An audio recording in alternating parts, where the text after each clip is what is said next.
Bom, então vamos lá. Eu vou falar de três modelos hoje, né? Um modelo é um modelo chamado equação do morto, né? Esse é um modelo curioso, né? O nome é bastante curioso, mas a ideia é bastante simples, tá? Inclusive essa ideia aqui, ela foi concebida por Isaac Newton, tá? O conceito desta equação foi concebido, foi uma das primeiras equações diferenciais que surgiram na ciência, antes até dos modelos populacionais. Essa primeira equação aqui, equação do morto, que era um modelo que ele idealizou, foi um dos primeiros.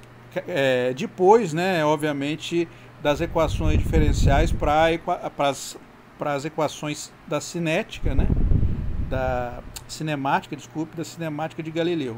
Essa equação aqui veio logo em seguida.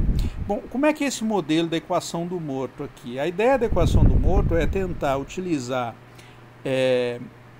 a EDO para prever a hora que, por exemplo, uma pessoa morreu, tá? É claro que aqui a gente faz um monte de simplificações para chegar no modelo que seja fácil da gente resolver na mão, tá? Analiticamente, que a gente diz, tá? Que a gente possa resolver esse modelo na mão. Mas é possível melhorar o modelo em situações que são mais complexas e que ainda ele valha, né? O modelo ainda seja funcional, né? Então, na verdade, é possível criar, sim, um modelo utilizando a equação diferencial ordinária para prever ou identificar qual a hora, por exemplo, que uma pessoa morreu. Bom, como é que esse modelo aqui foi concebido? Primeiro, ele baseia-se na lei zero da termodinâmica, tá? Qual é a lei zero da termodinâmica? Olha, Newton, a termodinâmica ainda não havia sido estabelecida como ela é conhecida hoje, né? Não tinha o conceito termodinâmico como ele é estabelecido hoje, mas a lei zero é uma lei universal que se conhece desde sempre, né? Qual que é a lei zero?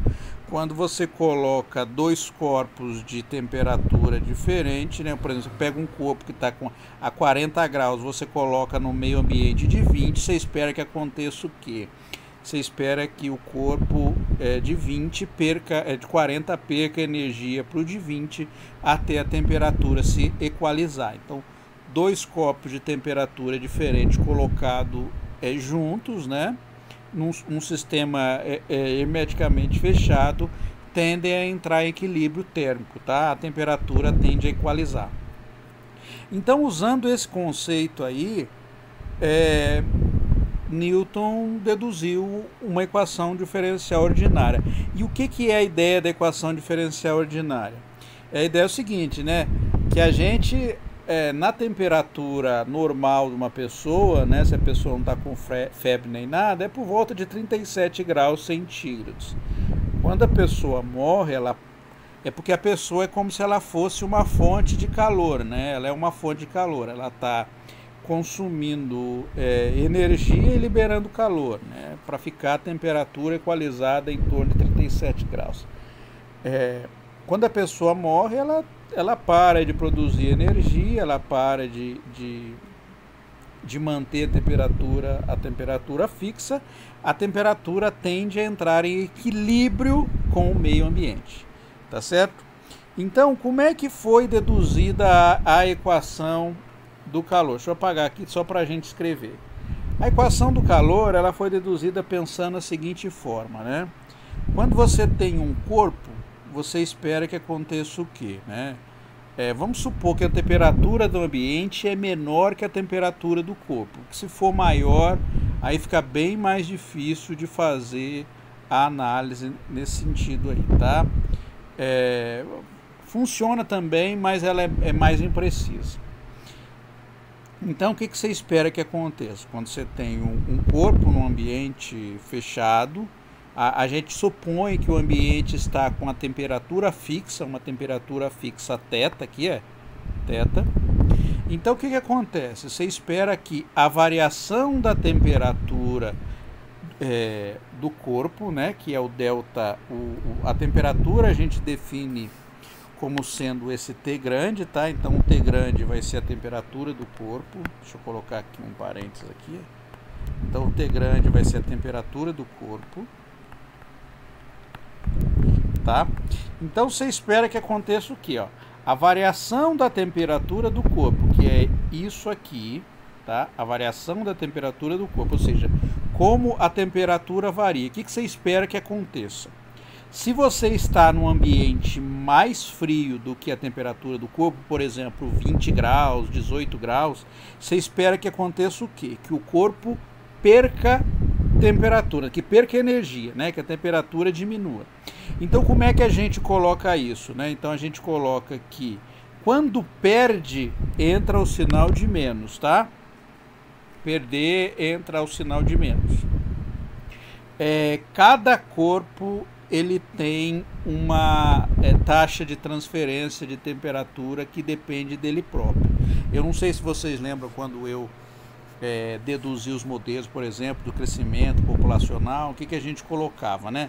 A gente dizia que a população ela é proporcional à população, ou seja, a variação da população no tempo ela é proporcional à população. Como é que a gente troca essa equação aqui? A gente escreve ela assim, né? Essa quantidade aqui, que é a proporcionalidade, a gente troca ela por 1 igual K, tá? Vezes P.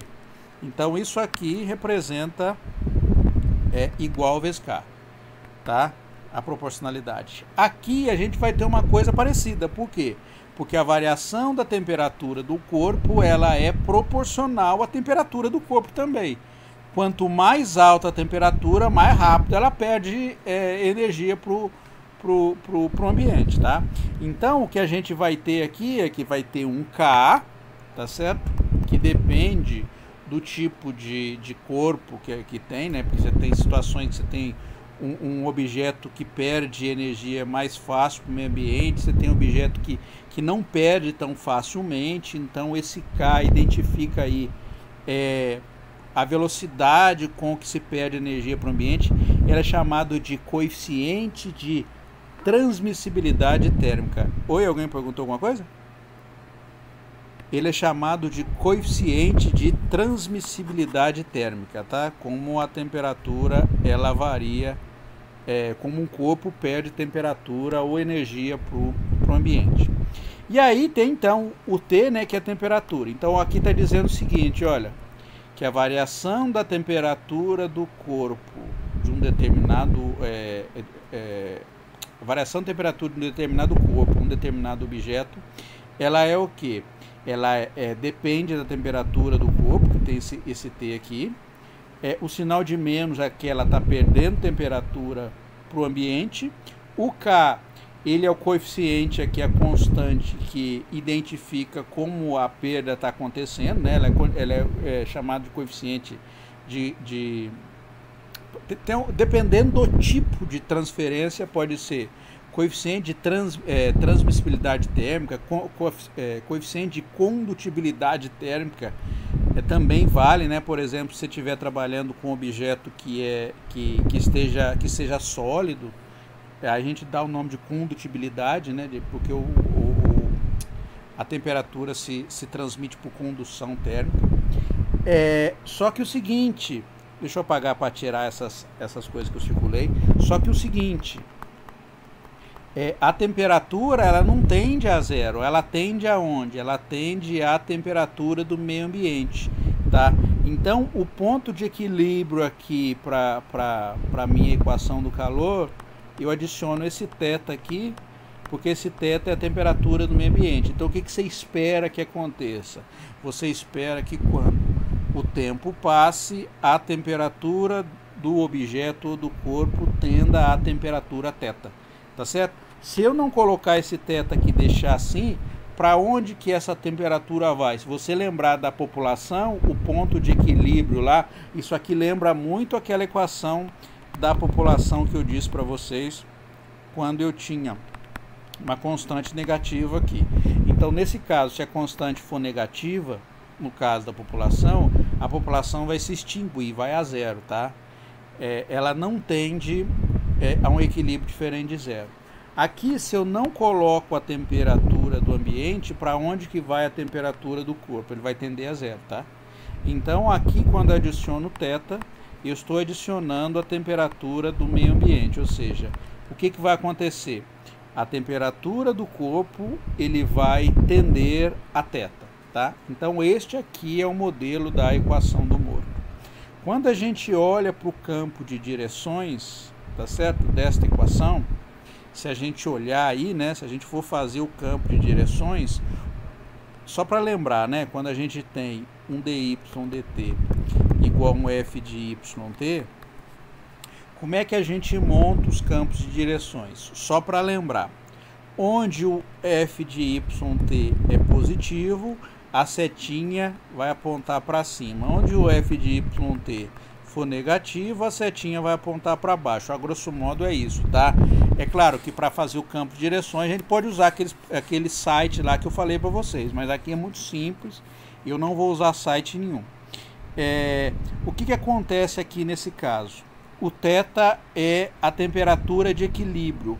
O que quer dizer que a temperatura é de equilíbrio? Se a gente vier aqui, nesse lado direito, igualar a zero, né? Menos kT mais θ igual a zero. Se eu igualar a zero, eu acho que θ é igual a K vezes T, ou seja, a temperatura T do equilíbrio é θ dividido por K.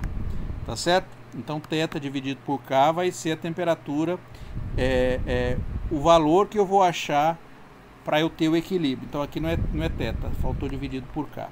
Então o que acontece? Olha, quando eu estou com um valor, olha, isso aqui é uma equação linear, isso aqui é uma equação de uma reta na variável t grande aí. Deixa eu apagar aqui, está muito feia a minha letra.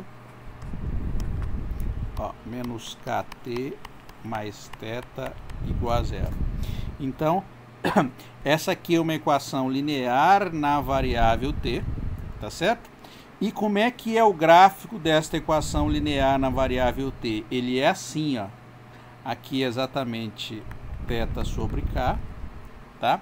E o que acontece? Olha, para valores menores do que θ sobre k, o gráfico está acima do eixo t.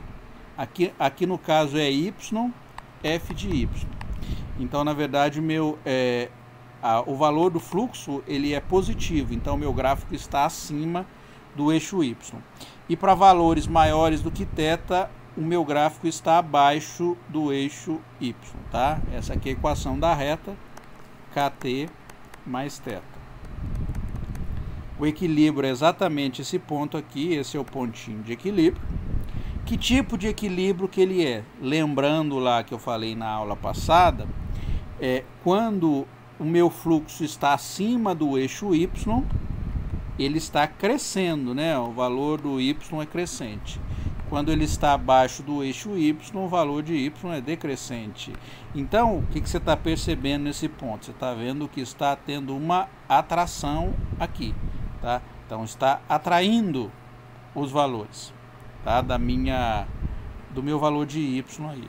Então, isso aqui é um atrator. Olhando para o campo de direções, a mesma ideia, né? Quando eu estou para baixo aqui, a setinha vai apontar para cima, porque a mesma ideia aqui é positivo, né? E se eu estou para valores acima de θ, a setinha aponta para baixo, porque o valor do fluxo é negativo. Tá bem? Então, mais ou menos o que a gente espera, né? A gente espera que a temperatura do corpo tenda à temperatura do meio ambiente. Tá bem? Bom, e aí como é que fica então o PVI, né? O problema de valor inicial para a gente resolver. Eu vou resolver um probleminha para vocês que está logo abaixo do problema de valor inicial. Mas antes de resolver o probleminha, o que a gente vai ter que fazer? Vai ter que encontrar a equação para a gente conseguir resolver o problema aí. Tá bem? Então a gente vai resolver a IDO, que é esta aqui, substituir a condição inicial genérica aqui, o seu T0, o T no tempo zero é o T0, e encontrar uma fórmula. E aí depois a gente joga, no probleminha que a gente vai achar, a gente joga os termos para a gente resolver o que a gente precisa. Ó, quando a gente for resolver o problema, este valor aqui tem que ser dado, ou seja, a temperatura do meio ambiente tem que ser dado. O T0 também tem que ser dado, seria a temperatura do corpo, temperatura inicial do corpo, tá? Aqui no caso, se for a equação do Morto, aí seria 37 graus, sei lá, 36,5. Mas o K, vocês vão ver, ele não é dado no problema. A gente tem que encontrar este valor pelas informações que são fornecidas no problema. Tá? A temperatura do meio ambiente é dada, a temperatura inicial do corpo é dada, mas o K não. O que o K está identificando? Ele está identificando como o objeto ou o corpo está perdendo calor ou passando temperatura, né, diminuindo a temperatura para o meio ambiente. Tá? Então vamos lá, vamos resolver esse PVI aqui. Como é que a gente resolve o PVI? Por enquanto, a técnica que eu ensinei para vocês é separação de variável, tá? Hoje ainda, se der tempo, eu vou começar com a técnica, eu acredito que vai dar.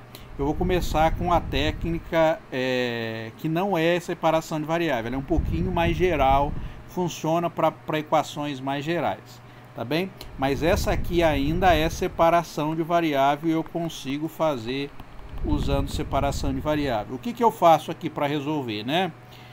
Na separação de variável, tudo que depende de t a gente passa para o lado direito, de t grande, né? A gente passa para o lado esquerdo, e o que depende do t pequeno, porque agora tem dois t, né? Tem um t grande e um t pequeno. E tudo que depende do t pequeno a gente passa para o lado direito. Aqui tem uma vantagem muito grande, porque a única variável que a gente tem, variável mesmo dependente que a gente tem na equação é o t aqui, ó. Porque o K é constante, o θ também é constante. Então o que eu posso fazer? Eu posso fazer isso aqui, ó.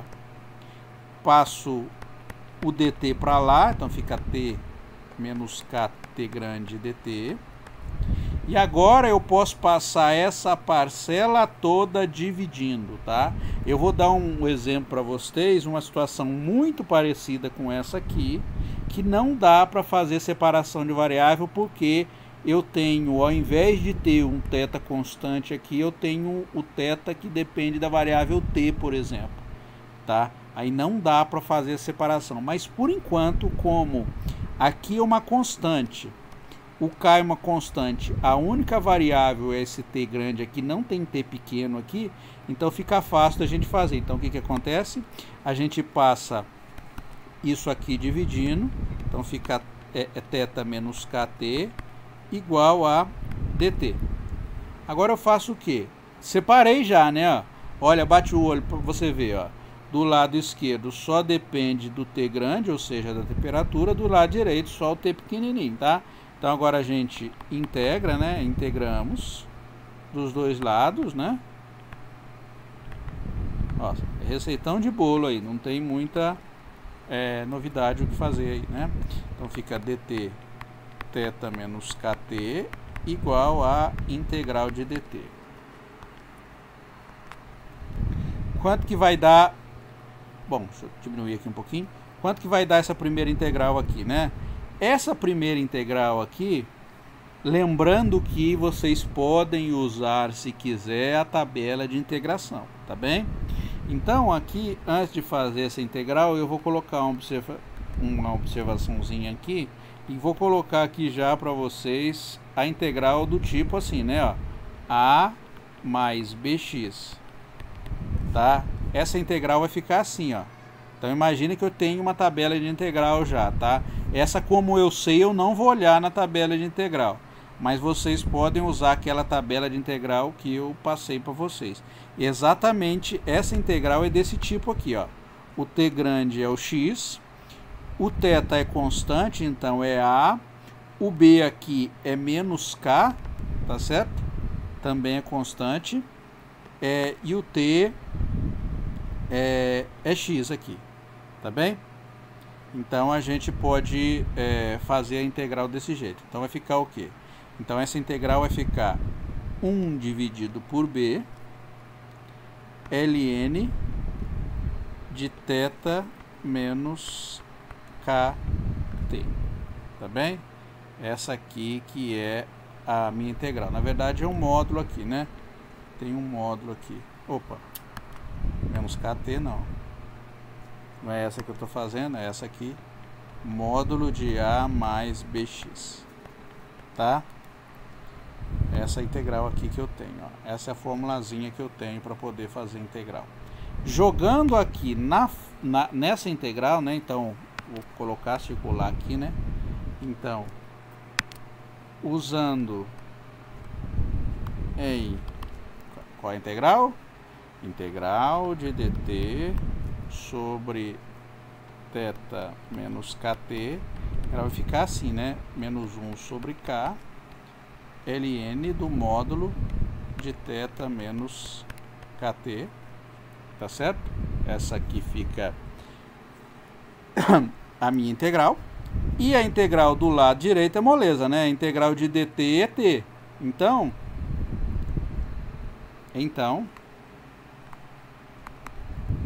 deixa eu selecionar aqui. Copiar.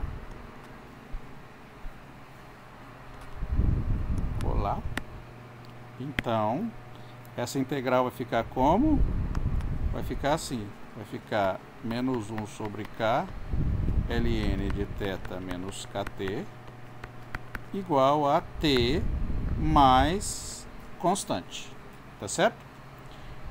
Aí fica aquela ideia que a gente está acostumado já a fazer. Qual é a ideia que a gente está acostumado a fazer? É utilizar a exponencial, né? Então, primeiro vou passar isso aqui para o lado de lá, então vai ficar assim, né? Vai ficar ln de θ menos kt igual a menos k vezes t mais constante. Lembrando que constante vezes qualquer outra constante continua sendo constante. Então, por isso que eu escrevi essa constante e mantive como c. Aqui tem o sinal de menos, eu passei para o lado de lá, veio para cá o sinal de menos, e o k que estava dividindo passou multiplicando. Agora vamos usar que exponencial de ln de a é igual a A. Sempre eu estou usando isso aqui e sempre eu estou lembrando que eu estou usando esse fato. Tá? Então, o que vai acontecer com essa integral aqui? Desculpa, com essa função aqui vai ficar exponencial de ln de θ menos kt igual a exponencial de menos kt mais c, tá certo? A gente escreve assim. Então, aqui cancela, então vai ficar θ menos kt igual a exponencial de menos kt.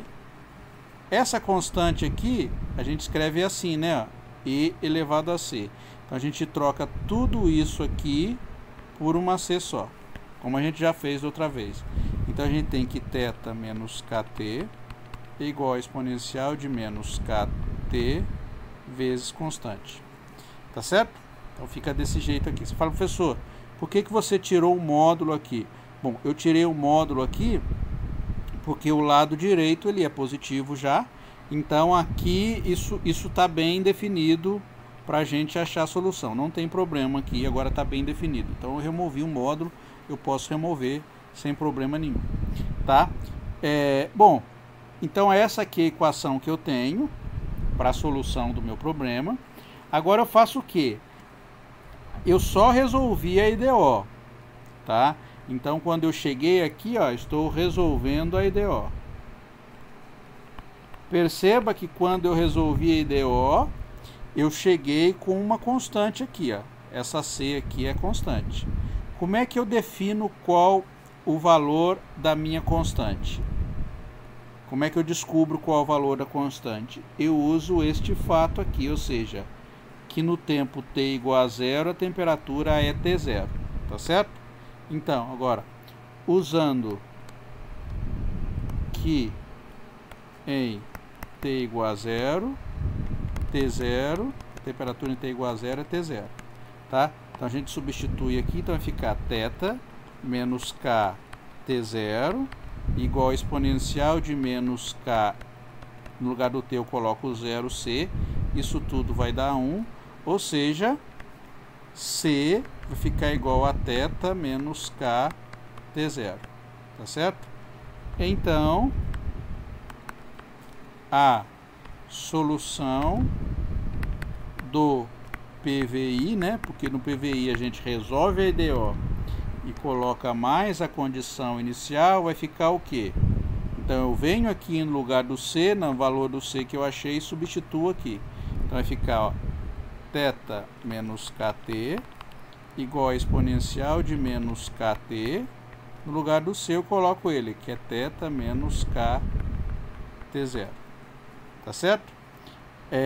Agora, nesse momento eu posso isolar a variável t se eu quiser, ou posso deixar exatamente do jeito que está aqui. Eu vou usar a minha solução do jeito que está aqui, porque ela já está linearizada e é bem fácil de eu poder usar.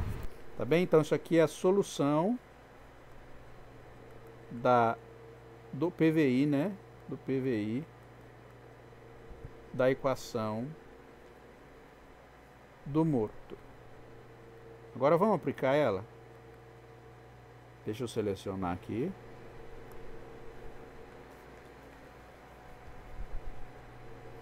Vamos aplicar essa equação aí, ó, num probleminha, tá? Então vamos lá. Vamos usar a solução para resolvermos o seguinte problema.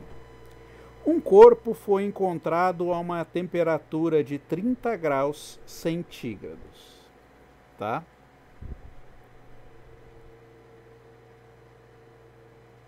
Após 2 horas, foi medida novamente a temperatura e constatou-se que estava 28 graus centígrados. Então, sei lá, chegaram lá no local, encontraram um corpo e mediram, quando eles chegaram no local, mediram que estava 30 graus centígrados, tá? Após 2 horas, eles fizeram a medida novamente da temperatura. Por que você precisa fazer a medida novamente da temperatura depois de um determinado tempo? Porque você precisa determinar aquela constante K. A constante K está dizendo como o corpo perde temperatura para o meio ambiente, tá certo? Porque depende de corpos diferentes. Tá? Então, se você tiver 2 corpos diferentes, a temperatura pode perder de maneira diferente, porque a pessoa está de roupa, a outra pode não estar de roupa. Tá? Então, isso tudo é levado em conta para determinar a constante K. Então, depende do tipo do corpo, depende do tipo que o corpo está disposto, depende de uma série de coisas. Então, a gente junta toda essa série de coisas todas na constante K. Tá? Então, depois de 2 horas, você mediu novamente a temperatura e constatou que estava 28 graus centígrados. Tá? Encontre a quantas horas a pessoa faleceu, sabendo que a temperatura do ambiente permaneceu constante em 23 graus. Então, vamos colocar as informações que a gente tem. Então, as informações que a gente tem são as seguintes. Tá? Então, a primeira, né? Informação que a gente tem é que o θ é igual a 23 graus centígrados. Isso aqui é a temperatura do ambiente. Tá certo? Segundo, eu posso fazer de 2 formas para resolver o meu problema. A primeira é o seguinte: eu posso colocar que a temperatura de uma pessoa antes de morrer, ou seja, o T0, vai ser igual a 30, vamos pôr para arredondar aqui, ó, 37 graus centígrados, para arredondar, tá? Então, a temperatura da pessoa.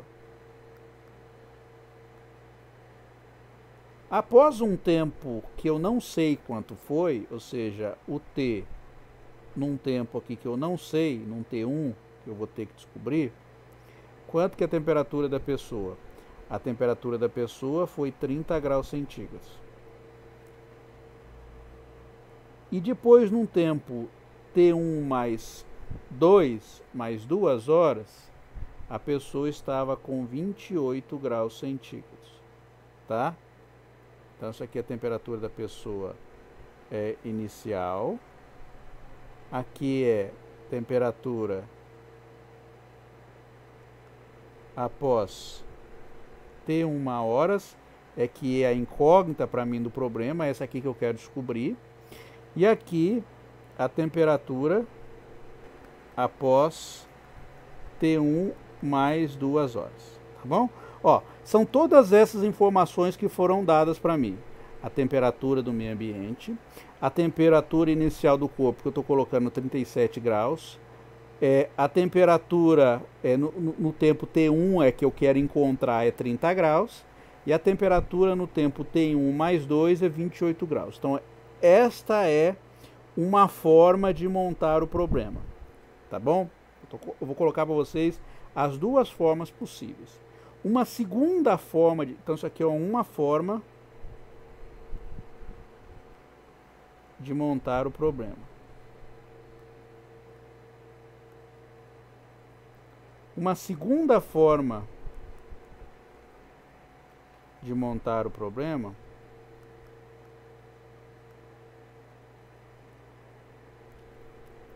é o seguinte.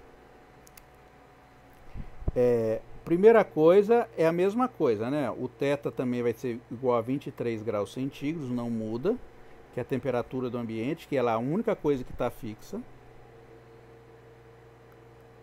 do ambiente.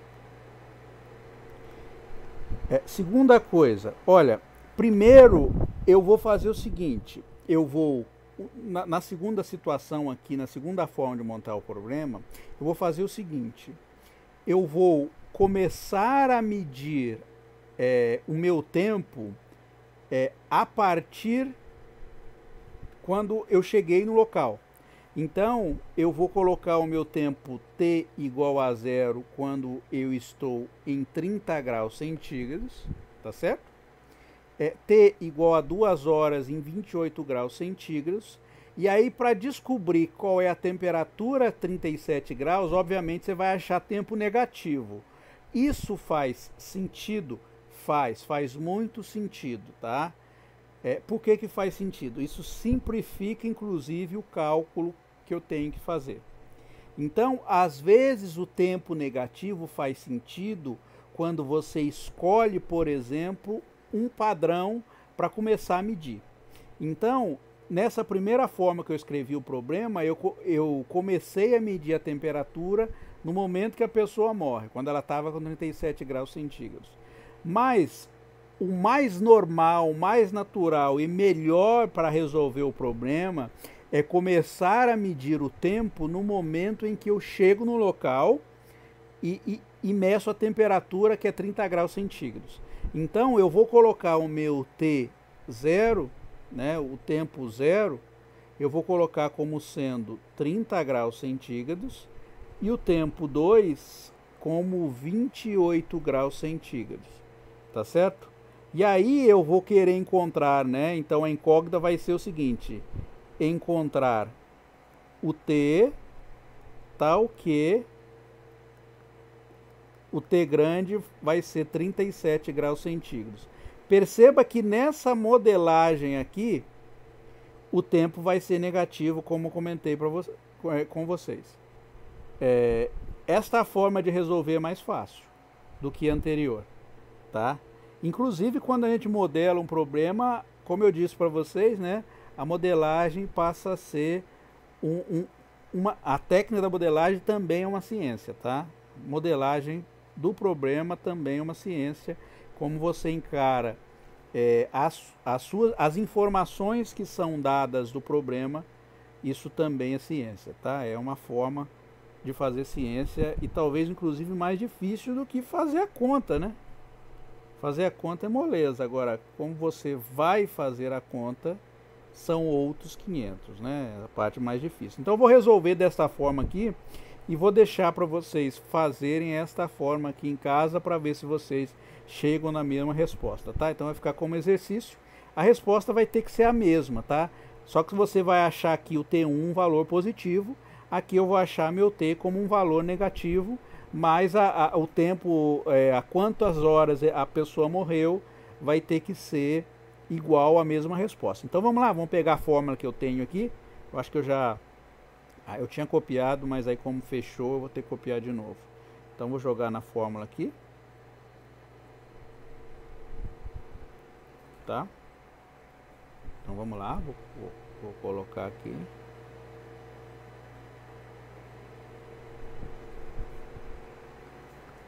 Então vamos colocar as informações que a gente tem. O θ é 23, né? Vou salvar aqui. Então o θ é 23.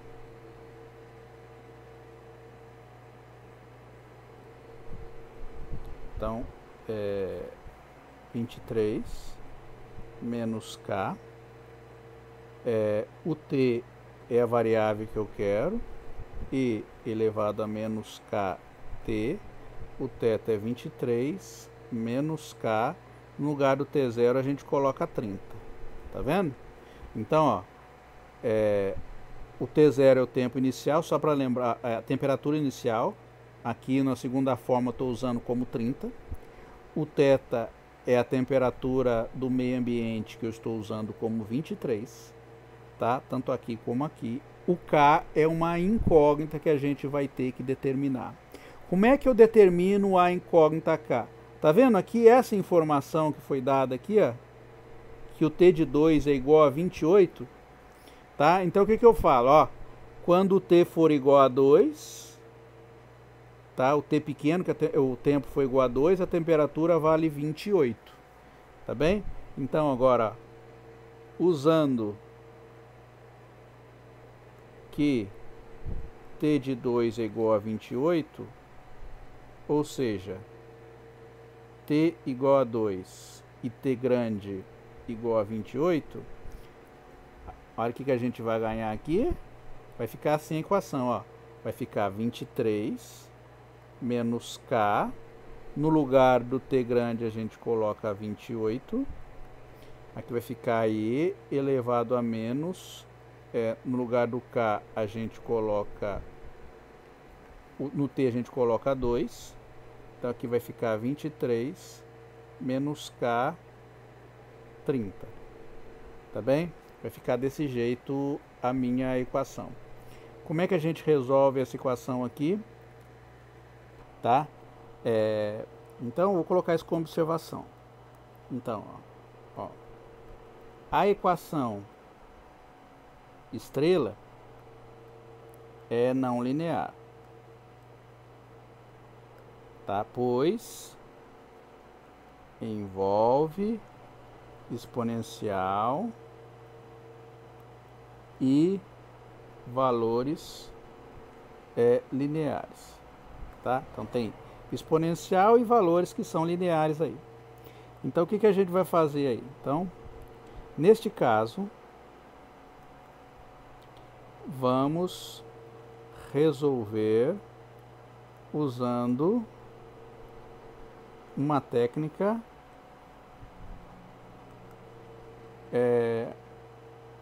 numérica aproximativa.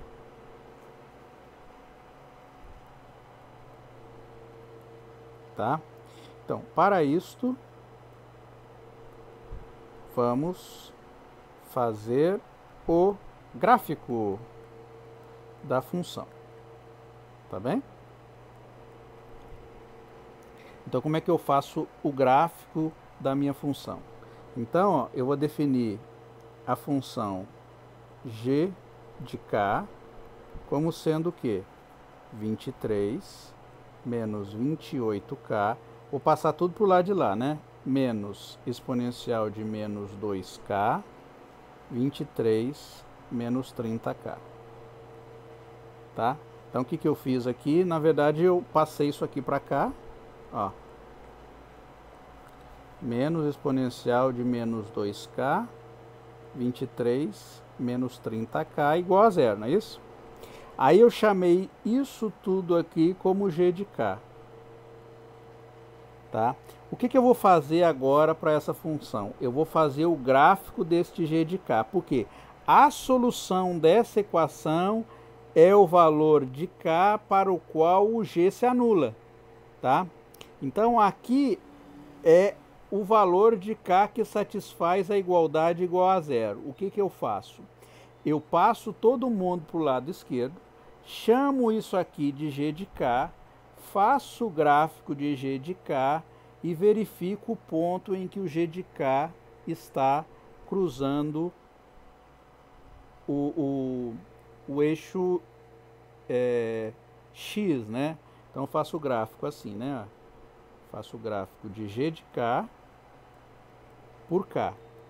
Então imagine que o gráfico fosse assim, ó. Suponha que fosse uma coisa ponto aqui, né? Este valor em que ela corta o eixo k é o valor em que a solução disso aqui é igual a zero, ou seja, satisfaz essa equação aqui, tá? Então eu encontro o valor da constante que satisfaz o meu problema, tá? Então vamos fazer o gráfico. Para fazer o gráfico, deixa eu pegar, por exemplo, vamos lá no GeoGebra para a gente fazer o gráfico.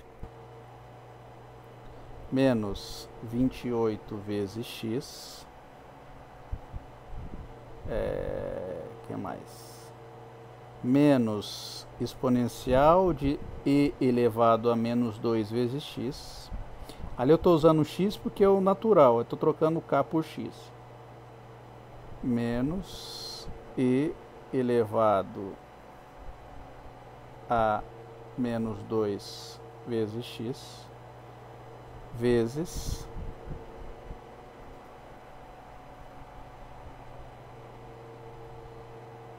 vinte e três menos 30 x vezes 23 menos 30 x. Olha o gráfico como é que é. Olha que lindo que é o gráfico. Ó. Ela tem um K aqui, uma solução seria, parece que próximo de zero, eu acho. Não sei se esse gráfico aqui tá correto. Deixa eu ver se está...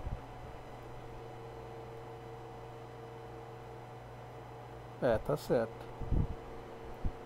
Então uma solução aqui seria o K igual a zero. De fato, x igual a zero satisfaz essa equação aqui, ó. Se a gente olhar aqui, de fato, se eu colocar x igual a zero, zero aqui, exponencial vai dar zero, então 23 menos 23 dá zero. Mas a constante k igual a zero não faz sentido nenhum, tá? Constante k igual a zero, você não tem troca nenhuma de calor com o meio ambiente, tá? Mas uma constante melhor aí para a gente usar o valor, ó, seria esse valor aqui, ó. A gente faz o zoom e vai achar, vai dar 8 ponto... O bom de numericamente você vai aproximando aí, ó. Você pega o zoom, vamos pegar um valor mais ou menos aqui, 0.835, ó. Tá inclusive em cima ali, ó, 8.35, mais ou menos o valor aqui que eu vou usar para minha constante, 0.835. Se quiser dá para aproximar até mais aí, ó. Vai dando zoom até a gente achar o valor. Isso é uma técnica de aproximação numérica, tá? Então, por exemplo, quando a gente quer às vezes encontrar a solução de uma equação bastante não linear, o que a gente faz? A gente faz o gráfico dela, tá? E olha aonde ela está tendo zero. Aqui, então, essa é uma forma de resolver, tá? Então, muitas vezes a gente não consegue resolver na mão, não dá, não tem solução analítica. Por mais que a gente queira, a gente não consegue, tá?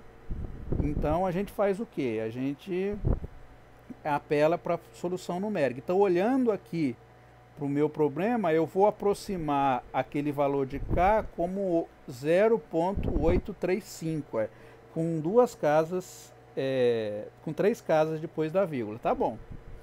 Tá? Então, numericamente, eu vou colocar aqui, né? Então, numericamente,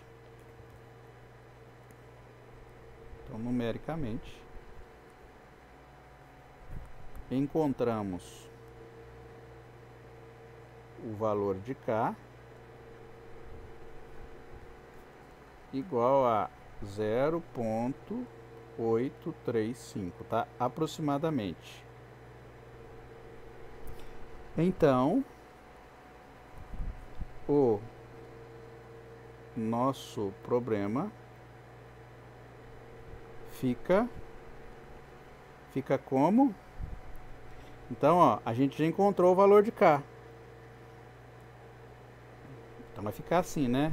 Então vai ficar 23 menos K, que é 0,835 vezes T grande, igual a exponencial de quanto? De menos 0,835T vezes 23 menos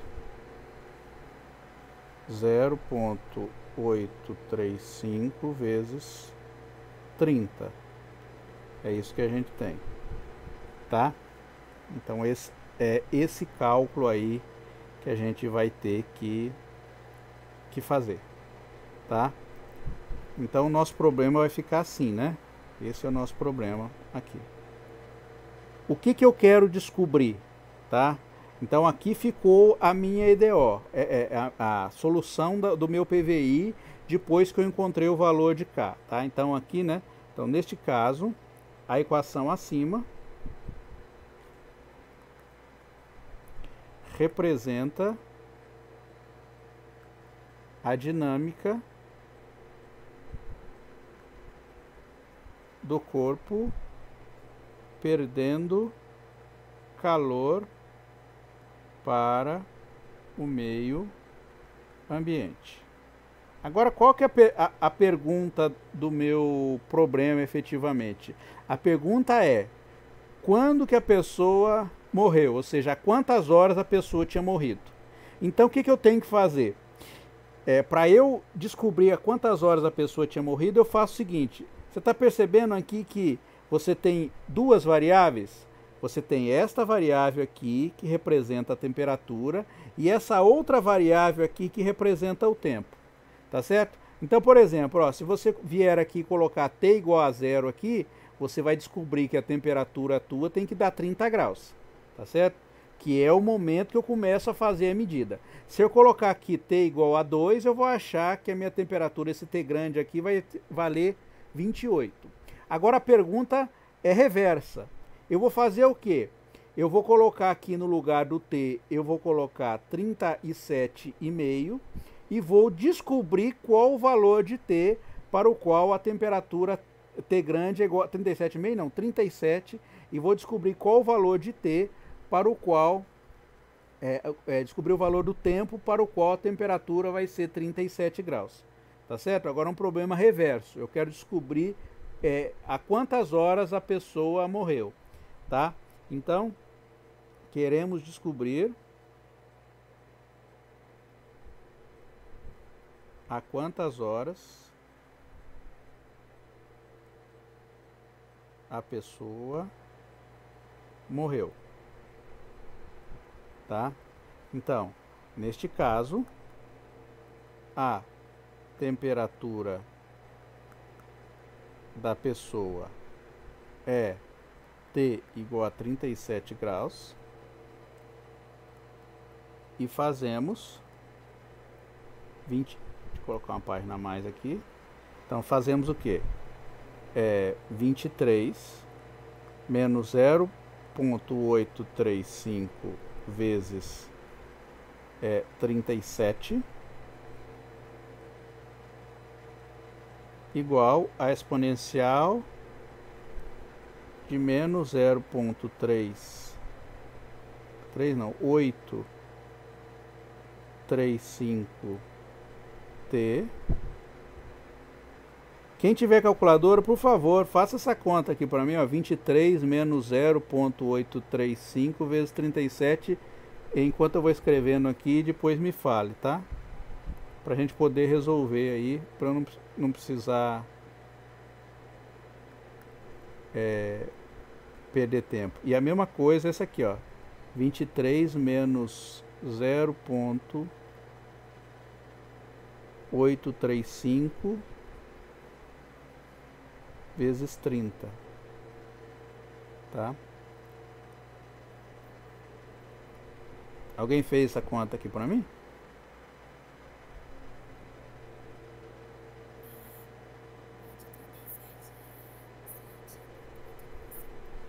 Negativo ou positivo? Menos 895 igual exponencial de menos 0,835t. E essa aqui, 23 menos essa conta toda aqui, dá quanto? Dá menos também. Menos o quê?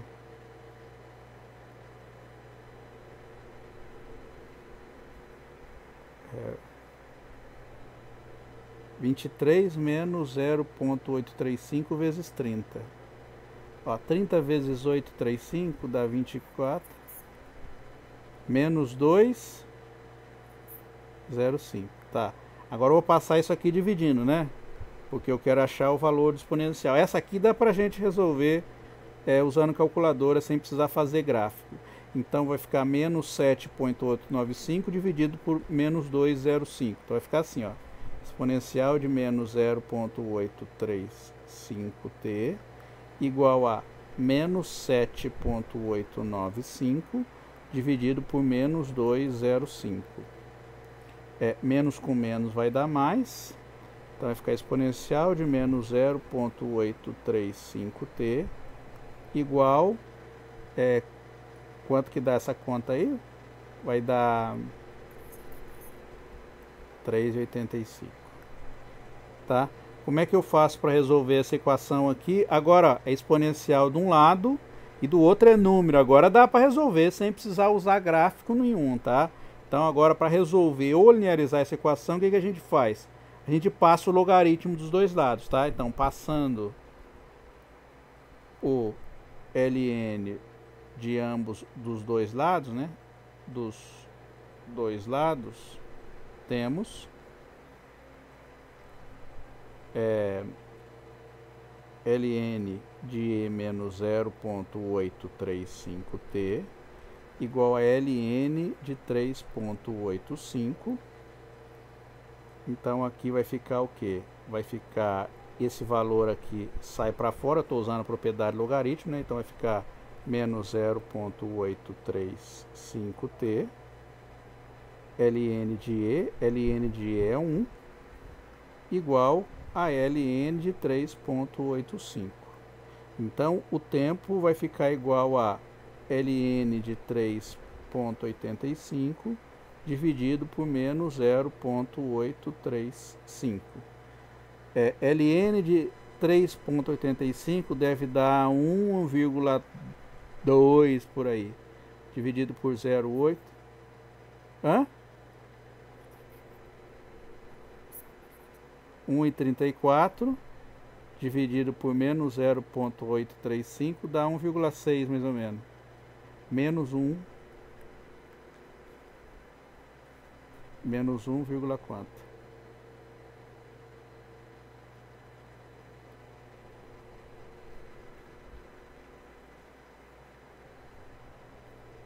Um 1,34 dividido por 0,835 dá quanto?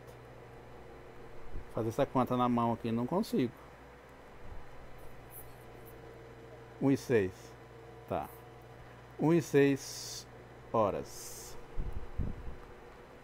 Então quer dizer, ó, tá vendo que o sinal deu negativo? Eu errei na conta? Não. Deu exatamente aquilo que eu queria que desse, ou seja, imaginava que o valor do tempo aí daria negativo, tá? Então, vou colocar aqui a resposta. A pessoa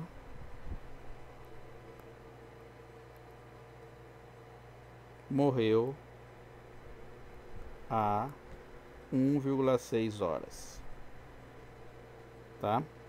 Então essa é a resposta. Só um detalhe na hora de resolver esse problema. Ó, esse problema fui eu que fiz de cabeça, então muito provavelmente eu não fiz a conta antes. Quando a gente está resolvendo em geral esse tipo de problema aqui, né, no probleminha que é dado, ele é dado de modo que é facilmente fatorada as coisas aqui e eu não preciso resolver ela numericamente como foi feito desse jeito que eu fiz, tá? Então, aqui eu tive que apelar para fazer o gráfico para poder chegar na resposta. Mas em geral, quando é dado um probleminha para o pessoal resolver, dá para fazer simplificação, né? Então dá, por exemplo, uma coisa dá o dobro. Então dá valores assim bem simplesinhos de trabalhar, de modo que eu não precisasse fazer o gráfico da função. Então, o que foi o difícil aqui para chegar no valor do K?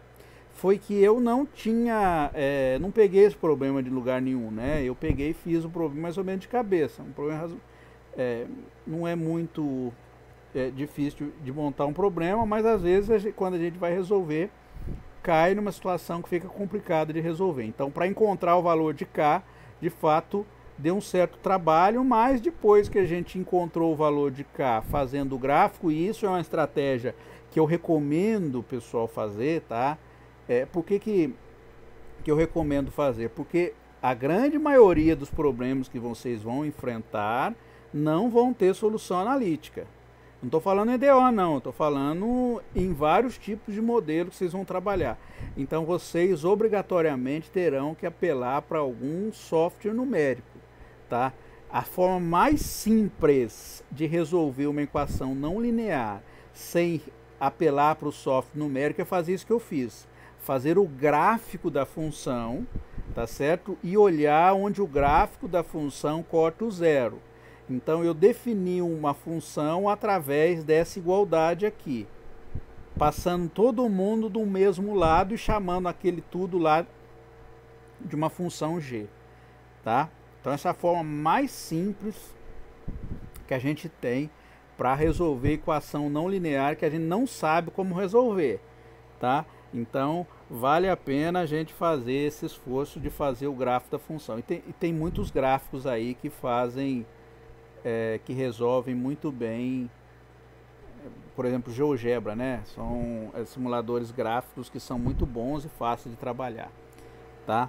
Então valeu a pena por eu ter que ter apelado pro software gráfico aí para a gente achar a solução, tá? Não foi só jogar na formulazinha.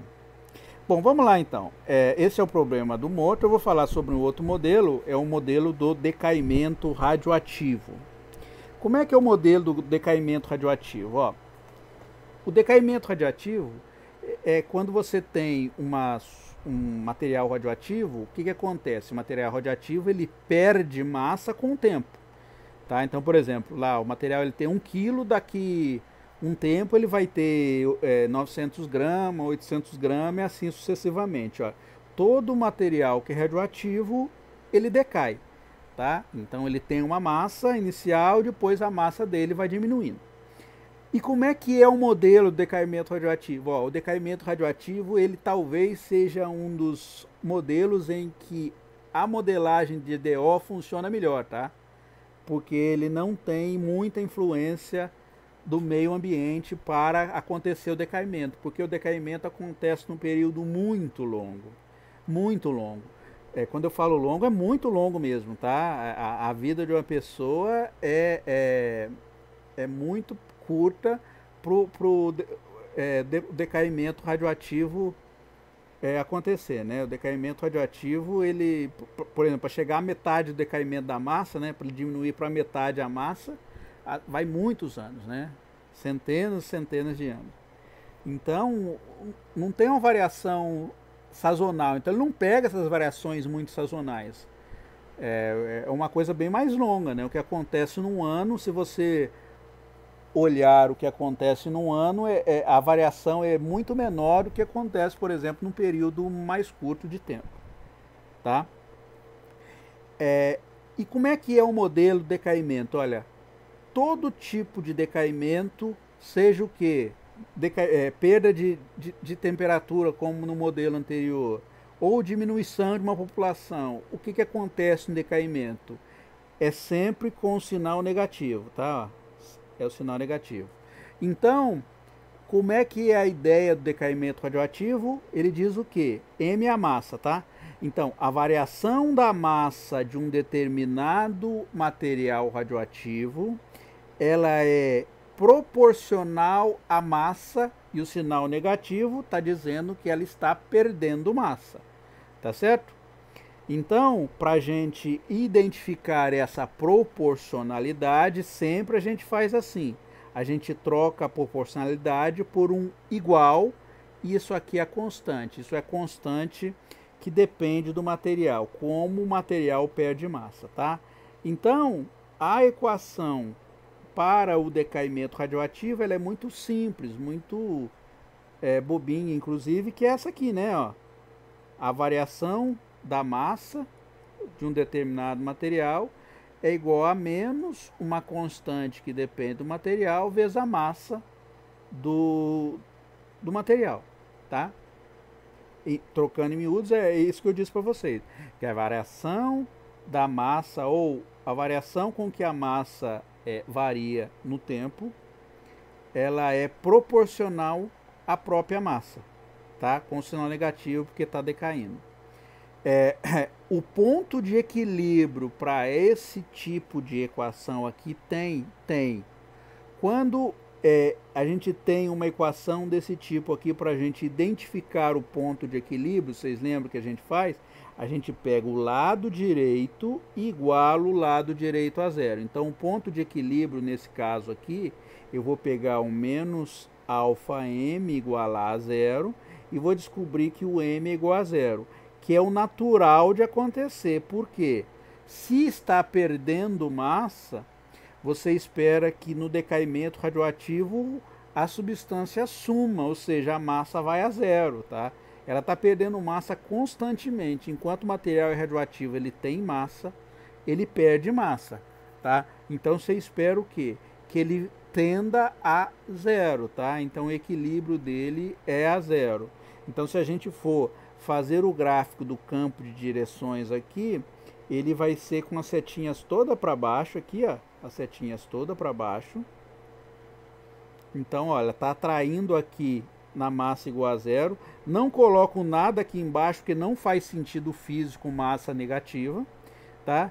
E similarmente, se a gente for fazer o gráfico do fluxo, que nesse caso o fluxo é menos alfa m, como é que é o gráfico do menos alfa m? O gráfico é assim, é uma reta passando pela origem, tá certo? Com a inclinação negativa. Então o ponto de equilíbrio é aqui, ó. Então ele é um equilíbrio que é atrator. Aqui é m, aqui é o f de m, tá? Lembrando que aqui a gente está fazendo, imaginando que a nossa IDO é desta forma aqui, tá? Então o lado direito é que a gente grafica. Neste exemplo específico a gente tem dm dt igual a menos alfa m, então o gráfico do que eu fiz aqui é o gráfico de menos alfa m, tá certo? Então esse aqui é um ponto de equilíbrio estável. Não tem nada de baixo aqui, porque não faz sentido a gente ter valores negativos para a massa. E como é que a gente resolve a IDO desse problema aqui? Essa é molezinha, tá? Muito fácil de resolver. Essa IDO aqui vai dar a mesma solução daquela IDO que a gente tinha para o crescimento populacional, tá? Então, resolvendo a IDO, essa é facinho de fazer. Então vai ficar aqui, ó. Aqui eu até nem deixei espaço, sabe, pra você ver. Resolvendo a IDO, vai ficar o que, ó? dm dt igual a menos alfa m. O que a gente faz? A gente usa separação de variável, então dm eu passo o m dividindo, e igual a menos alfa dt. Lembra que eu deixei aqui também, quando eu resolvi a equação populacional, eu deixei a constante aqui em cima, aqui, ó, do lado direito. Agora eu venho aqui e integro os dois lados. A integral de dm sobre m é logaritmo de m. A integral de menos alfa vezes t dt é menos alfa t mais constante. Linearizando essa equação, usando aquela mesma coisa que a gente já estava usando que a gente acostumou usar, que era aquele, né? Exponencial de ln de A igual a A, eu consigo escrever essa equação assim, ó. Então, m vai ficar igual a uma constante exponencial de menos alfa t. Essa é a solução da EDO, tá? Para eu resolver o problema de valor inicial, eu resolvo a EDO e utilizo a condição inicial, ou seja, a massa no tempo zero é igual a m0, tá? Então, usando que m0, ou seja, a massa no tempo zero é igual a m0, temos o quê? Então vai ficar, ó, m0 igual, eu venho nessa equação, substituo esta informação aqui, ó, vou pegar essa informação que está aqui, substituir aqui. Então, no lugar do m, eu troco por m0. AC é quem eu vou achar. Exponencial de menos alfa vezes zero, tá? No lugar do t eu coloco zero. E elevado, porque alfa vezes zero vai dar zero. Então, e elevado a zero dá 1. Então, a minha constante vale m0. Tá certo? Então, eu vou até colocar aqui, né? A solução do PVI vai ficar ok aqui. Deixa eu apagar. Ela vai ficar assim, né? Ó. M igual a m0 exponencial de menos alfa t. É a equação mais simples que a gente tem para o modelo de evolução dentro de EDO, tá? No caso do crescimento populacional, ao invés de ser menos, aqui é mais, tá bom?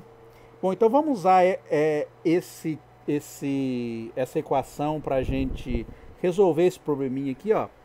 Um determinado elemento radioativo perde 30% da sua massa em 200 anos. Determine a meia-vida desse elemento. Ó, a meia-vida é o tempo que o elemento leva para diminuir a sua massa em 50%. Tá bem? Ó, só para eu colocar a observação. Meia-vida é o tempo que um elemento leva para diminuir a massa a 50%. Tá bem? Então, é isso aqui que é minha vida. Por que essa informação aqui foi dada para mim para eu conseguir determinar a meia-vida do meu elemento? Pelo seguinte, o que identifica, o que varia de um elemento para o outro, né? É a constante alfa, tá? Então, para eu determinar a constante alfa, eu preciso de uma informação adicional do problema. Porque o m0 é dado, tá? O m0 é a massa inicial que o corpo tem. Mas o alfa, eu preciso de determinar. Então, sempre que o problema tem uma constante a ser determinada, que dependa ou do material, ou dependa do corpo, como no caso anterior, eu preciso de oferecer uma informação intermediária. E a informação intermediária que eu ofereci foi essa aqui, ó, que o corpo perde 30% em 200 anos. Então, isso vai me dar condições de eu encontrar quem é o alfa, tá? Então, vamos lá colocar então as informações do problema. Então, a informação do problema que ele tinha é o seguinte, né? Então, informações do problema. Então, em t igual a zero, quanto que é a massa do corpo? Ele não falou, eu digo que é um m0 qualquer. Em t igual a 200, quanto que é a massa do corpo? Olha, se ele perde 30% da massa, quanto que sobra? Sobra 70%, não é isso? Então, a massa do corpo é 70% da massa original, ou seja, a massa do corpo é 0,7 m0, olha. Você fala, professor, não dê M0, não importa, você vai ver que vai cancelar o M0 aí, não preciso saber se valia 10 kg, 50 kg, eu só preciso saber que ele tinha uma massa M0 inicial e passou a ter 70%. E o que eu quero, né? Então, queremos o T quando o M valer quanto? Não é a meia-vida? A meia-vida não é 50% da massa inicial, então eu quero saber o T quando a minha massa for 0,5 M0, tá certo? Então, esta informação aqui vai me dar condições de encontrar quem é o valor de alfa, e essa informação aqui vai me dar condições de encontrar quem é o valor de T. Então, primeiro eu uso essa e depois eu uso essa para encontrar quem é o valor de T. Tá? Então, usando que T igual a 200, a massa é 0,7 M0, temos na solução da EDO, lembra como é que foi a solução da EDO? É M igual a M0 e elevado a menos alfa T. Não era isso? Então o que eu faço? Ó, no lugar do M, eu coloco 0,7 M0. Aqui ficou M0. No lugar do T, eu coloco o quê? Eu coloco 200. Tá? Por que eu disse para vocês que não importava a massa? Olha para você ver, ó, não tem M0 aqui, ó. Então eu consigo cortar dos dois lados. Basicamente o que eu estou fazendo é passando um M0 dividindo, tá? Então vai ficar o quê? Vai ficar exponencial de menos 200 alfa igual a 0,7. Como é que eu resolvo essa equação? Eu passo o ln dos dois lados, tá? Então, passando o ln de ambos os lados, o que a gente tem? Vai ficar ln de e elevado a menos 200 alfa igual a ln de 0,7. O ln de 0,7, se alguém puder fazer a conta para mim, é ln, tá? Então logaritmo na base e. De 0,7 eu não sei quanto que dá. Esse aqui é moleza, porque esse aqui eu passo menos 200 para fora, então fica menos 200 alfa. ln de e, né? Porque eu estou usando aquela propriedade de logaritmo, que logaritmo de a elevado a b é igual a b ln de a, tá certo? Ó, b está aqui, ele passa na frente multiplicando. Então aqui eu estou pegando esse expoente, ele está passando na frente multiplicando, e fica só ln de e. O ln de e é sempre 1, tá? Então vai ficar ln de 0,7. Então meu alfa é igual a ln de 0,7 dividido por menos 200. O valor do alfa vai dar positivo. Você fala, professor, por que vai dar positivo o valor de alfa? Porque logaritmo de 0,7 vai dar um número negativo. Tá? Eu não sei quanto que é. Alfa é igual a menos 0,36 dividido. É menos 200. Então isso aqui dá 1, vezes 10 a menos 3. Aqui, que valor bonito para o alfa, né? 1,78 vezes 10 a menos 3. Esse é o valor de alfa.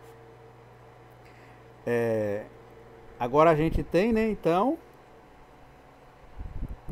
substituindo alfa na equação da EDO, que é essa aqui, né? M é igual a M0, exponencial de 1,78 vezes 10 a menos 3 vezes t. Olha lá que bonito que fica. Tá? Bom, então agora eu quero fazer o quê? Eu quero achar o valor de t para que aconteça o quê? Então agora, para a meia-vida, o que a gente faz? A gente vai colocar o m igual a m0 vezes 0,5, então é meio m0,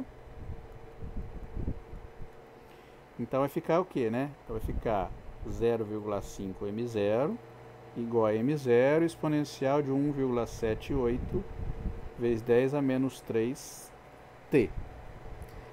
Divide m0 com m0. Então a equação que a gente vai ter vai ser essa aqui, né? Exponencial de 1,78 vezes 10 a menos 3t igual a 0,5. Passo o ln dos dois lados, né? Então, ln exponencial de 1,78 vezes 10 a menos 3t igual a ln de 0,5. De novo eu uso a propriedade, então isso tudo aqui sai para fora, então vai ficar 1,78 vezes 10 a menos 3 vezes t igual a ln de 0,5. Quanto que é ln de 0,5? Já que está fazendo a conta, por favor, se puder. Então o t vai ficar ln de 0,5 dividido por 1,78 menos, faltou o sinal de menos, esqueci de carregar um menos aqui em todo lugar, né? Tem um menos aqui, tem um menos aqui, tem um menos aqui. Estão vendo a minha tela ainda aí, não? É porque eu apertei no sei o que aqui, sumiu um negócio aqui.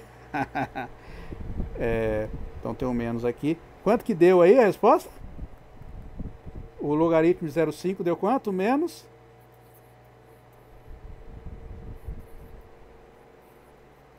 O logaritmo de 0,5 deu quanto? Pode arredondar à vontade. Menos 0,69. Eu vou passar o 10 aqui, que está embaixo para cima, né? Então ficou 10 ao cubo. Então menos 1,78. Então 0,69 dividido por menos 0,69 dividido por menos 1,78. Tá quanto?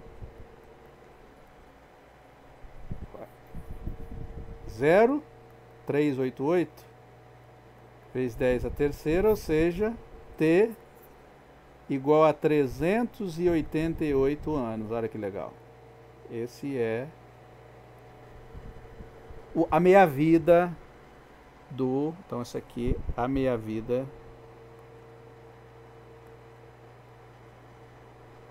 do material é 388 anos.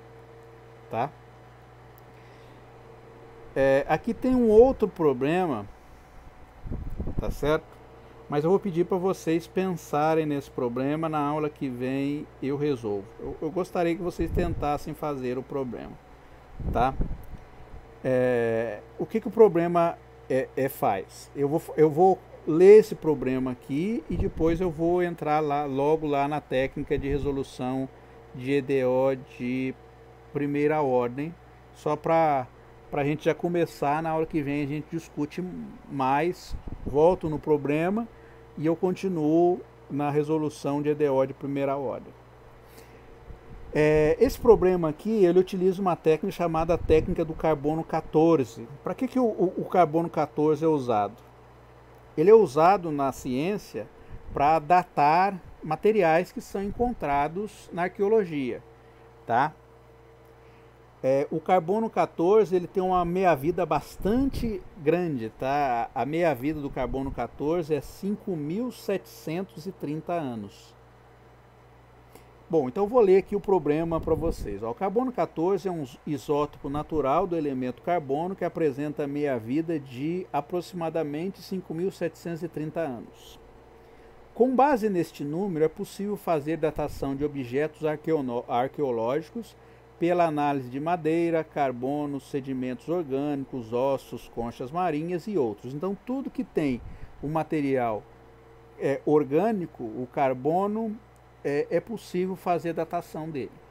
As amostras têm de ter até 50 mil anos para melhor precisão. Então, é razoável de utilizar esse carbono 14 até 50 mil anos, porque a partir disso já cai no erro da determinação, o elemento já perdeu quase toda a massa, então já não é fácil detectar mais. Em 1989, fizeram um teste de carbono 14 para determinar a idade do sudário. Eu não sei se vocês sabem o que é sudário. O sudário é aquele sudário de Turim, no qual tem a imagem supostamente de Jesus Cristo, tá?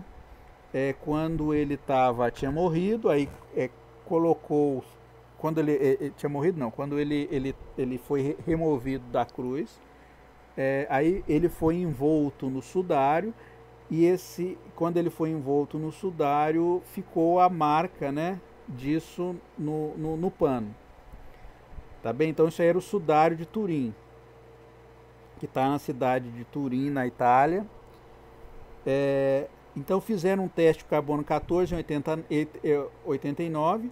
Então uma medição aferiu que a quantidade encontrada no pano é 92% da encontrada no material orgânico atual. Em outras palavras, a porção de carbono 14 era 92% de um tecido que foi produzido agora com plantas de hoje. E a questão determine quando o sudário foi produzido. Então, a ideia de resolver esse problema é exatamente igual àquela que eu fiz no caso anterior, tá? Então vocês vão ter que pensar um pouquinho em como reorganizar aí, mas todas as informações foram dadas, tá bem? Aqui foi dada a meia-vida, que foi 5.730 anos, então isso aqui vai ser suficiente para a gente achar o valor de alfa. Então, se eu fosse colocar as informações, eu colocaria assim, né? Então, o M0 para ser 0,5, o T é 5.730 anos. E o que tem aí é 0,92 M0. A pergunta, isso aqui é o T correspondente a isso. Por quê? Você vai descobrir há quantos anos foi produzido o sudário quando você encontrar o valor do T satisfazendo essa identidade aqui, tá? Então você consegue precisar em 1989, você pega esse tempo aqui, subtrai de 1989 e você vai descobrir há quantos anos o pano foi produzido, tá? Vocês vão descobrir aí que foi 1400 ou 1300 e qualquer coisa, não pode ser quando Cristo morreu. Bom, um outro problema que eu tinha preparado aqui, não vou falar hoje, mas eu falo mais à frente, é o problema da velocidade de escape, ou seja, qual a velocidade mínima que um corpo tem que ter para fugir da atração gravitacional da Terra, tá? Então isso aí depois eu faço mais à frente, depois que eu falar de equações de primeira ordem, eu volto com mais modelos, para não ficar só com muito modelo aqui e pouca conta, né? Daqui a pouco vocês vão ter, eu quero colocar uma listinha para vocês já começarem a fazer com continhas aí mesmo. Bom, então para eu colocar para vocês a técnica para resolver equações de primeira ordem aí, eu primeiro vou ter que usar a classificação de EDO, tá?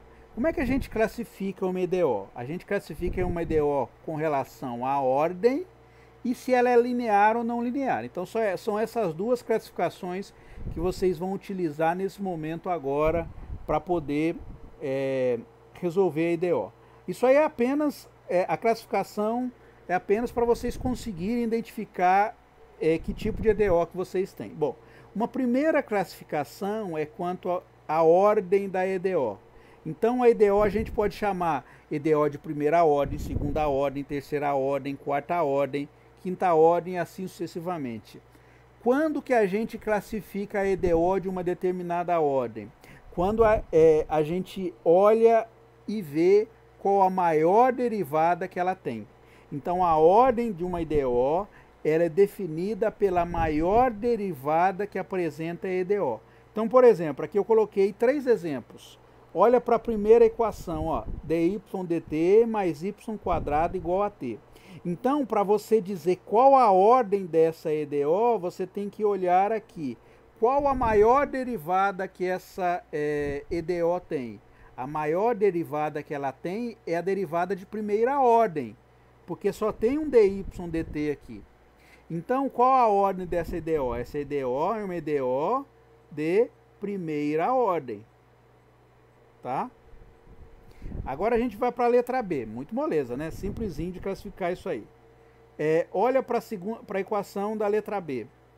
Então você olha, professor, qual é a maior derivada que eu tenho? Ah, a derivada maior que eu tenho é essa aqui, ó. Derivada 2 aqui, né? Derivada de segunda ordem. Aqui tem primeira ordem, né? Derivada dy dt é uma derivada só. d2y dt2 é uma derivada de segunda ordem. Então, qual é a ordem dessa EDO? Essa aqui é uma EDO de segunda ordem. Olha lá. Molezinha. A de baixo. Qual a ordem mais alta que você tem na derivada? Essa aqui pode causar um pouquinho de confusão. Por quê? Porque a pessoa pode chegar aqui, né? Ela olha, professor, tem uma derivada de terceira ordem. Aqui é um 3, né? Tá parecendo um 2, mas é um 3. Ó, porque tem que ser de cima, tem que ser igual embaixo. A pessoa fala, professor, tem uma derivada terceira aqui, mas aqui tem isso aqui, né? dy dt com o quadrado lá de fora. Olha, isso aqui não aumenta a ordem da derivada. O que está dizendo aqui? Está dizendo que isso aqui é dy dt vezes derivada segunda de y em relação a t vezes derivada segunda de y em relação a t. Isso não aumenta a ordem da derivação. Elevar qualquer derivada a qualquer potência que você queira não altera a ordem da derivação. Derivar e elevar a potência são duas coisas distintas, tá certo? Então, eu quis colocar isso aqui justamente para fazer essa afirmação. Então, essa equação aqui é de qual ordem? A derivada mais alta que aparece nesta EDO aqui é esta, olha. Então, essa aqui é o que? De terceira ordem. A gente não precisa se preocupar muito com a derivada de terceira ordem, quarta ordem e assim por diante, porque a gente vai aprender como resolve de primeira ordem e de segunda ordem, tá? Para a ordem mais alta, a gente em geral não resolve, porque as técnicas de resolução são bastante complicadas. Aí a gente apela o quê? De novo, para métodos numéricos. Uma outra forma de classificar uma EDO é se ela é linear ou não linear. Tá bem? Quando que uma EDO for linear? Ela será linear quando as incógnitas e as suas derivadas aparecem de modo linear. Quando não aparecerem de modo linear, a gente vai chamar de não linear. Por exemplo, olha bem para a equação na letra A. Você está vendo que a derivada dela aqui, ó, está aparecendo de modo linear? Ela está sozinha aqui? Então, por exemplo, você fala, professor, se eu multiplicasse isso por 2? Se eu multiplicasse por 2, continuaria sendo linear. Se eu multiplicasse por t, o que aconteceria? Continuaria sendo linear. Qual a diferença de 2 para t? Né? O t é um parâmetro da equação, o 2 é um número. Qual a diferença? Quer dizer que quando é 2, a gente diz que é coeficiente linear de coeficiente constante. Quando tem um t, a gente diz que é linear de coeficiente variável, se pusesse um t aqui. Mas de qualquer forma, ela continua sendo linear. Tá? Isso que é importante para mim, ser linear. Então, essa equação aqui é linear. Essa aqui é linear, também é linear. Você está vendo a derivada dela? Ó, está aparecendo de modo linear. Aqui o y está sozinho aqui, não tem y ao quadrado, nem seno de y, nada disso. Aí tem um t aqui. Esse t aqui pode aparecer do jeito que ele quiser, tá? Porque ele é parâmetro. Ele pode ser um parâmetro variável, como esse caso aqui, ó. Aí fala, professor, o lado direito tem um seno de t. A equação fica não linear? Não. Isso aqui não é incógnita. Isso aqui é o parâmetro da equação. Então, o parâmetro pode aparecer de modo não linear. Agora, a incógnita, que é y, não. Tá? Então, essa aqui também é linear. Então, ó, linear, linear. Agora, esta aqui já não é linear mais. Por quê? Você está vendo que tem a derivada que depende de y vezes y. Então, sempre que tiver y vezes y, ou y vezes qualquer derivada de y, ela já não é linear mais, tá? Essa aqui é não linear, ó. Então a não linearidade está aqui, ó. Não linearidade. Para ser linear, o y teria que ter aparecido sozinho, sem ter derivada de y multiplicando ele, tá? Então isso aqui é não linear. E a de baixo também é não linear. Você fala, por que, professor? Olha, o dy dt, tá beleza, tá de modo linear. Mas tá vendo que tem um y quadrado aqui? Então esse y quadrado aqui, ele quebra o fato da equação ser linear. Ele transforma a equação em não linear. Então é a não linear. Tá? E que tipo de EDO que a gente vai resolver? A gente vai resolver EDOs de primeira ordem linear, tá?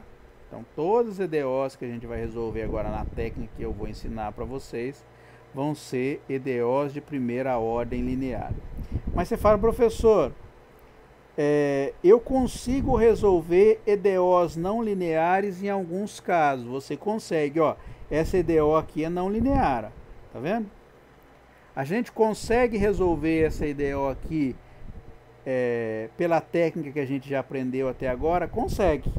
A técnica de separação de variável, ela dá condições para alguns casos a gente resolver equações não lineares. Que jeito que a gente resolve essa equação aqui? Lembra o que a gente faz?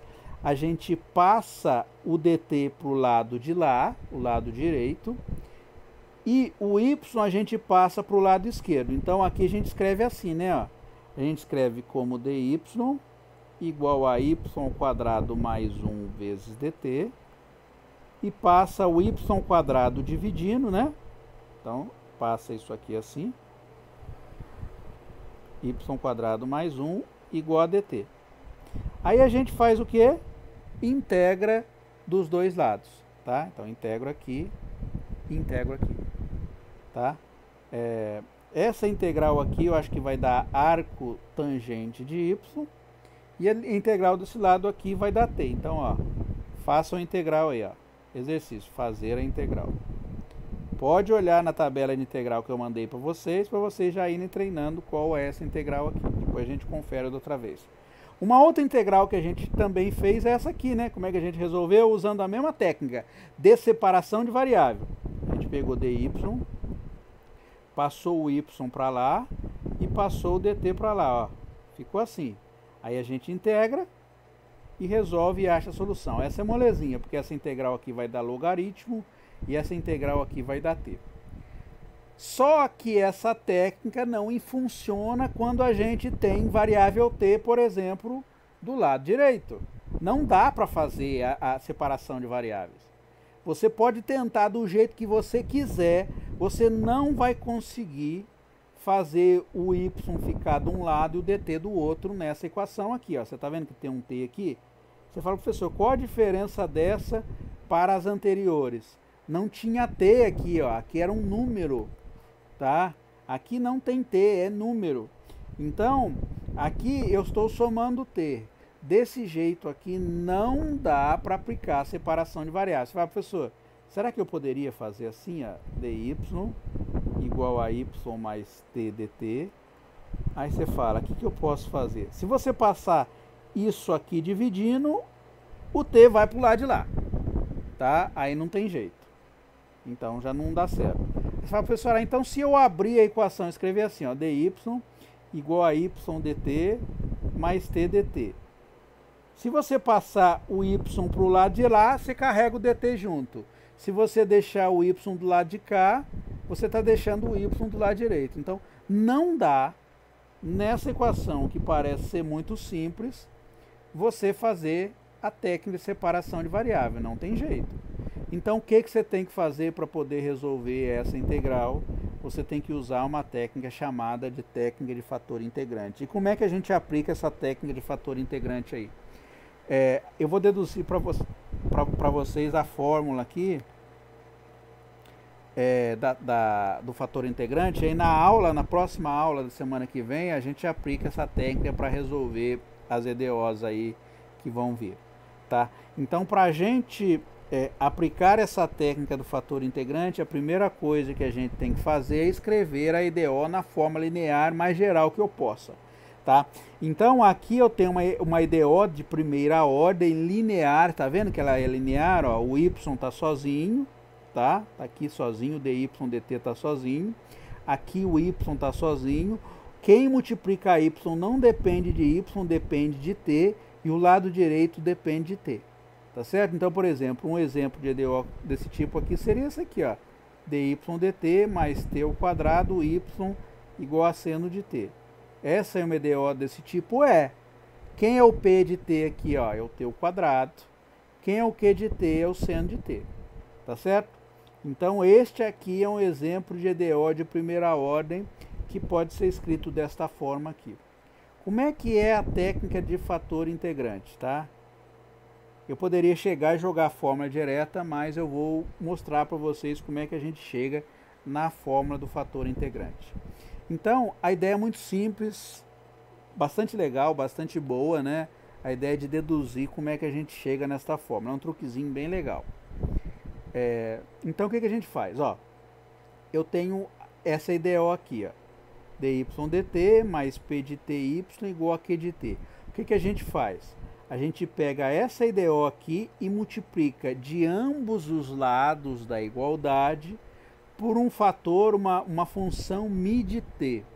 Esse μ de t vai ser o meu fator integrante. Então, eu multipliquei para o lado esquerdo por μ de t e multipliquei o lado direito por μ de t, tá? Agora eu distribuo o μ de t, então vai ficar μ de t vezes dy dt mais μ de t vezes p de t vezes y. Tá aqui, ó. Eu peguei o μ de t e distribuí em relação a cada uma das variáveis.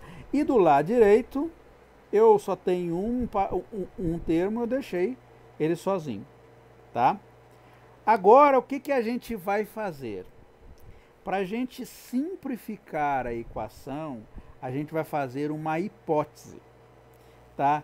Em matemática, a gente chama isso de ansatz. Escreve-se assim, ó, ansatz. É A-N-S-A-Z-T.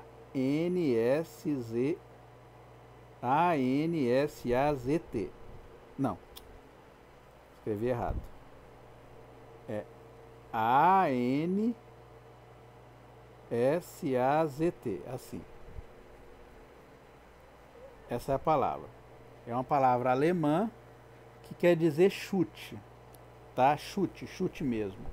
Então, esse ansatz é quando a gente propõe uma solução e a gente depois verifica que essa solução satisfaz o que a gente quer, tá? Então, a gente, a grosso modo, dá um chute e verifica que esse chute foi um gol, tá? Ou seja, que ele funcionou, que ele serviu mesmo. Então, o que a gente vai fazer? A gente vai fazer uma hipótese nessa equação. Qual é a hipótese? A gente vai fazer a hipótese que μ de t vezes p de t é dμ de t dt. Por que a gente faz essa hipótese? Porque se a gente olhar para este termo aqui, só o lado direito, você está vendo aqui que tem um μ de t vezes dy dt? E do outro lado você tem um y e aqui μ de t, p de t. Então, se μ de t vezes p de t for dy dt, olha o que acontece com o lado direito. Ele vai ficar escrito assim. Então, o que parece isso aqui? Ó, seria μ dy dt mais dμ dt vezes y. Isso aqui não está aparecendo a regra da derivação do produto? Como é que é a regra da derivação do produto? É assim, né? Ó, d dt de v vezes u não é dv dt vezes u mais v du dt? Não é assim? Então a gente pega, quando a gente tem um produto de duas funções, a gente deriva a primeira vezes a segunda, mais a primeira vezes a derivada da segunda. Então, Olha para você ver, exatamente o que eu tenho, ó, tenho mi de t vezes dy dt, então é a primeira vezes a derivada da segunda, mais a derivada da primeira vezes a segunda. Então, essa hipótese aqui, foi possível reescrever essa equação deste jeito. E quando a gente faz isso, a gente identifica que isso aqui é uma regra do produto, portanto, eu posso escrever esse mi de t dy dt mais dmi dt vezes y como d dt de mi vezes y. Tá? Posso escrever desse jeito. E o lado direito eu deixo do jeito que está. Tá bem? Bom, agora o que eu tenho? Eu tenho duas EDOs para resolver. Qual EDO que eu tenho para resolver? Essa EDO aqui, que é a primeira EDO, que é a EDO do fator integrante, que está aqui. Eu fiz um resuminho aqui, né? Ó, essa é a EDO do fator integrante.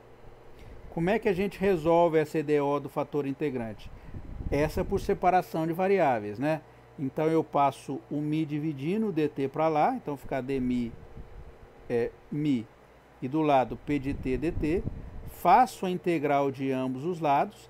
A integral de dmi dividido por mi dá logaritmo de mi. A integral de p de t dt eu não sei quanto que dá, eu já coloco o p de t dt aqui, tá? Eu deixo do jeito que está aqui, porque eu não sei quanto que vale p. E aí eu tenho que encontrar quem é mi. O que a gente faz? Como eu achei logaritmo, eu tenho que linearizar. Da mesma forma que a gente sempre faz. Então eu uso essa identidade, ó, e elevado a ln de a vai dar a. Então vai ficar e elevado a ln de mi igual a e elevado a essa integral aqui. Então eu cancelo o logaritmo, então mi é igual a exponencial de pt dt. Então essa aqui é meu mi. E aí eu preciso resolver a segunda equação. A segunda equação é que vai me dar quem é y. Na primeira equação eu sei quem é mi, tá certo? Na segunda equação o que eu faço? Eu uso de novo separação de variável. Então você veja, eu estou introduzindo uma nova forma de resolver EDO, só que para introduzir essa nova forma de resolver EDO, eu estou apelando para a separação de variável. Então perceba, separação de variável é muito importante, tá? Então por isso que a gente aprende ela primeiro. Então o que eu faço? Ó, então o lado esquerdo ficou escrito usando a regra do produto. Fazendo separação de variável, eu passo o dt para o lado de lá. Então do lado de cá eu tenho o y só, né? Então eu integro deste lado, Então a integral de diferencial de my vai dar o my. Quando você faz essa integral aqui, ó, integral de d, aqui é um a qualquer aqui, é como se você cancelasse, porque a integral é o processo inverso da diferenciação, tá? Então isso aqui dá a. Dá a mais uma constante, tá? Mas a constante a gente coloca sempre no final. Então essa integral aqui, isso cancela com isso, então vai dar, não é m, né? É mi vezes y. E o lado direito, essa integral aqui, como eu não sei quem é q, eu vou deixar ela como q vezes mi vezes dt. Então, quem que vale, fazendo a conta aqui, então, a integral de mi vezes y dá mi y. Do lado direito vai ficar a integral de qt, mi de t dt. Passo o mi dividindo, então meu y vai ficar a integral de qt mi t dt dividido por mi t. Então, fazendo um resuminho aí, para a gente resolver essa EDO, o que a gente faz? A gente primeiro encontra o fator integrante e depois a gente joga na fórmula para resolver e encontrar o y, tá? Então na aula que vem, não vou fazer hoje, na aula que vem eu vou aplicar esta técnica para resolver uma série de EDOs.